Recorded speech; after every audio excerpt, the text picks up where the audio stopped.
I be that young rapping dude. Might just snap with you. Coming with the thunder, baby. Might just snap it through. I roll out in the morning light with that Harley bike, all black. I'm the party type, and it's on tonight. I just stepped in no weapons, but my outfit might take the soul. See my presence impressive, got strippers slipping off the poles. I just whip, then I swerve and wish you would. I'm Timmy Turner, turned her to.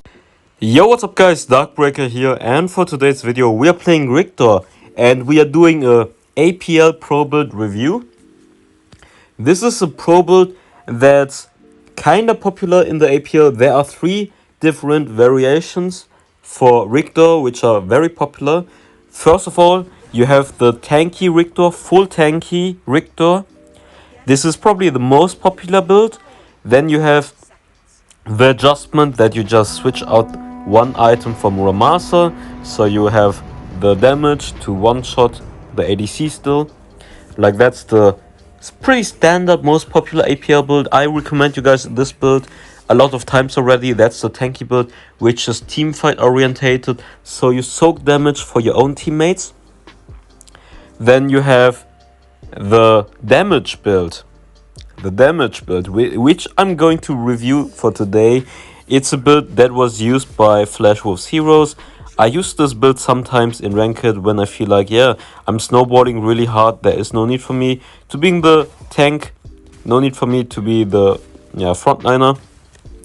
He goes rank breaker, then he goes second item, either mantle or shield of the lost. Shield of the lost against heroes. If you lane against Omen, Lubu, Kilgrove, for example, you go for Shield of the Lost. And if you just want in general a little bit more tankiness, then you go for Mentor of Ra. It helps you out with the wave clear and also the synergy ultimate, and Mentor of Ra is insane, so that's really good. So then they go for this, and then there are 2 different variations. If you follow the build of Flashwolf's heroes, he will go for the full AD afterwards. That's a nice flicker combo right there onto the Murad.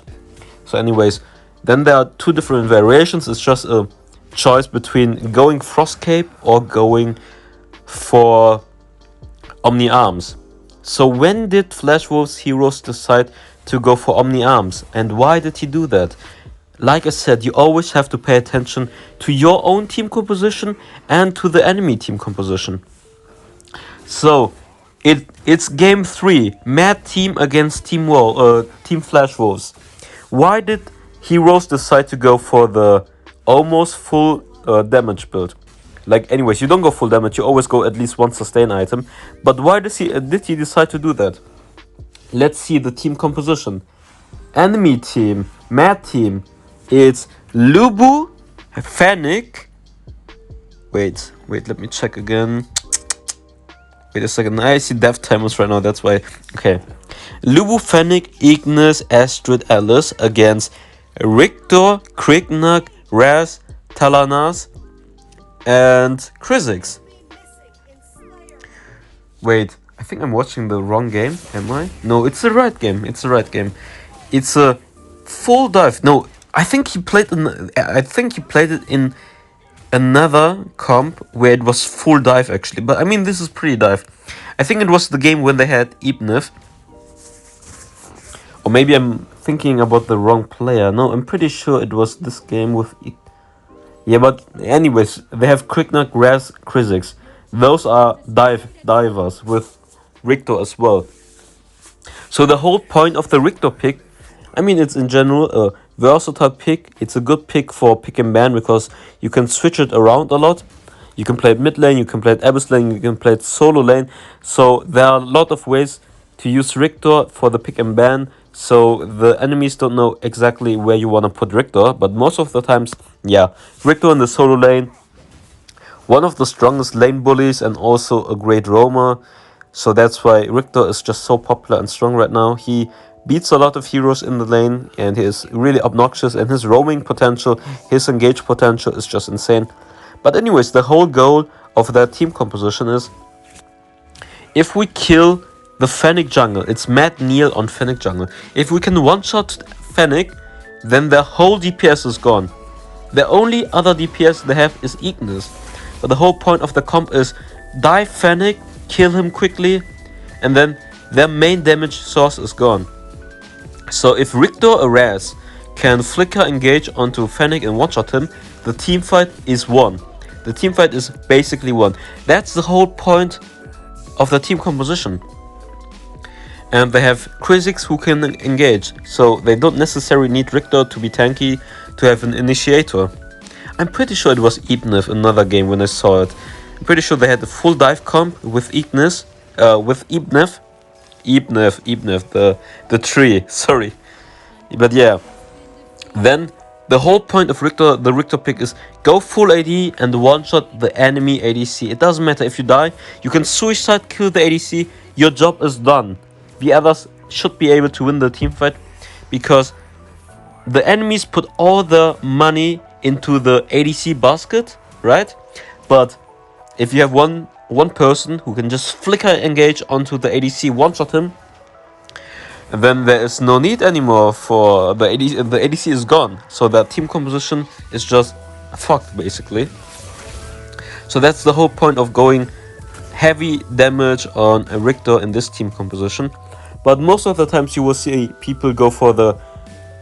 Either they go for the Mantle, Frostcape, Troy into Aegis or Muramasa. That's the main thing that you see in the APL. That's the thing when you have two ADCs, for example. You have ADC jungle and ADC Abyss lane. Then they go for the tanky. Like, it makes sense. You don't need damage anymore. You don't need the damage dealer if you have two ADCs in your team composition. Then your whole point is just jump in, CC a lot, tank for the damage dealers. That's your whole point then. And in this example, FlashWolves heroes decide, okay, we need damage, we need someone to shut down Neil.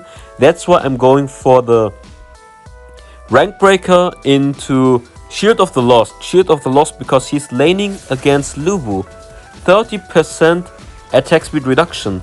And it's also good against Fennec. Fennec is an attack speed based hero who requires a lot of attack speed.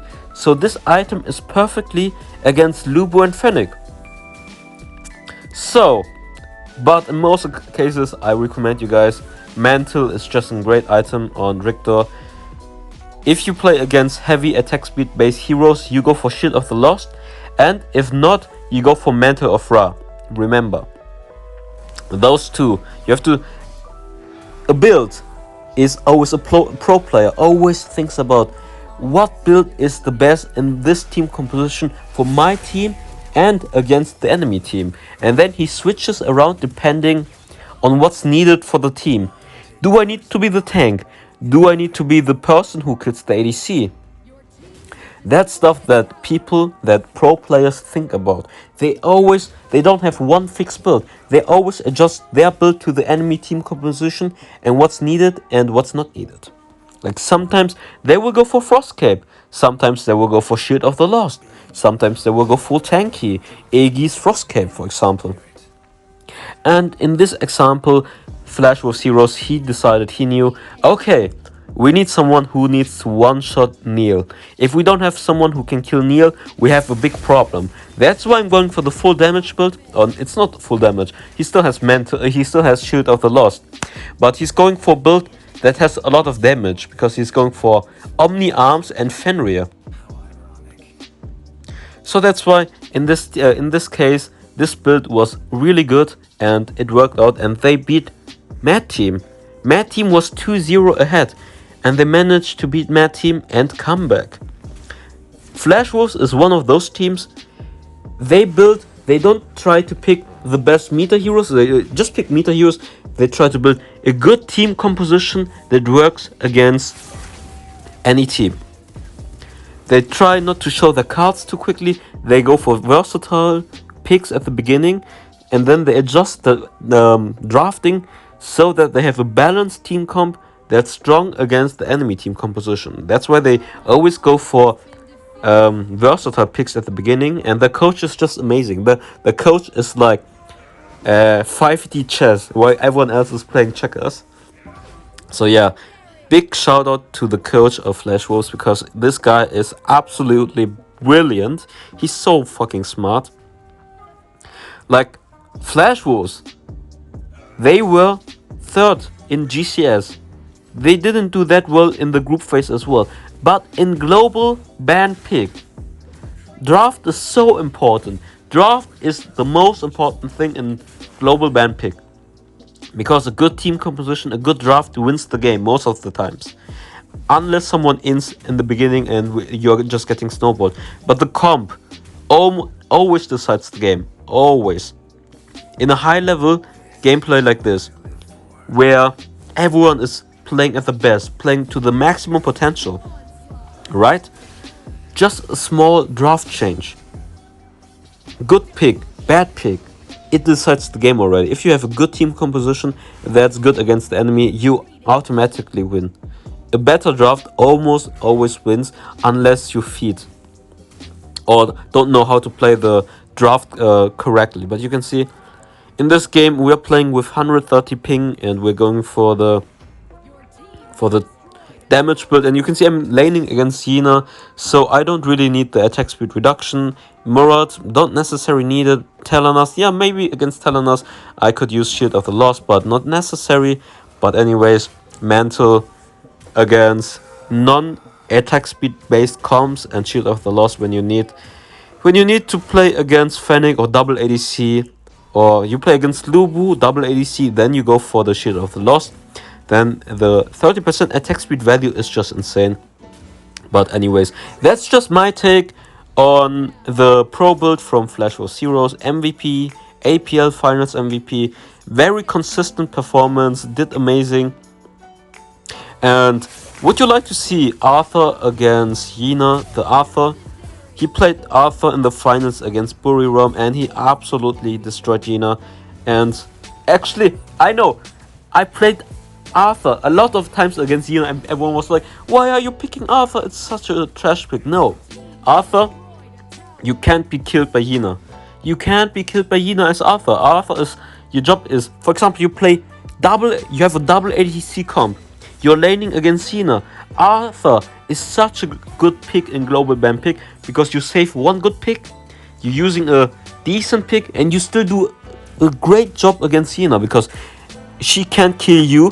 You're a good initiator in the team fights. You're super tanky. You can soak a lot of damage for your teammates. And in this example, you have a double ADC comp, and those will do the damage for you.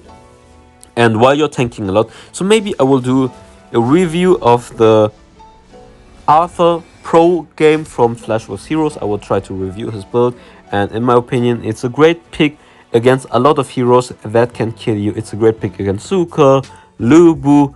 I think even against Richter, it's pretty solid because Richter can't kill you. And his roaming, the roaming of Arthur is not bad because of his S1. But anyways, I hope you guys enjoyed this gameplay and I'll see you next time. Bye bye.